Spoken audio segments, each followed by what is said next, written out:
সকল বন্ধুদের জানাই নতুন একটা সকালের শুভেচ্ছা। আমি আবার সবার কাছে নতুন একটা ভিডিও নিয়ে উপস্থিত হলাম। আজকে আমাদের জলখাবারে বানানো হয়েছে রুটি, তার সাথে হচ্ছে ডিমের কারি। এখানে শীতকাল লেবু, আর এটা হচ্ছে আমার বনুর পুজো দেওয়া হরির প্রসাদ। রান্নাবান্না অনেক রকমেরই হয়, এক একজনের এক এক রকমের মত, বলে না কথায়, যত মত তত পথ। ওই জন্য রান্নাবান্না হয়, যার যেটা মন চায় সে সেটা নিয়ে খেতে বসি।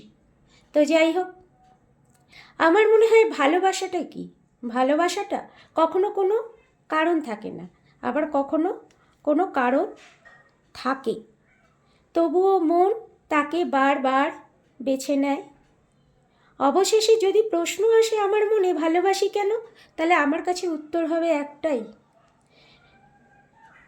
সে আমার মনের শান্তি, আমার নিজের মানুষ, তাই সে আমার ভালোবাসার মানুষ, আমার কাছের মানুষ। যাক, আজ তবে এই পর্যন্ত। সকলের সুস্থতা কামনা করি, সকলের ভালো থাকাটা কামনা করি। টাটা। সকলে ভালো থাকবেন, সুস্থ থাকবেন।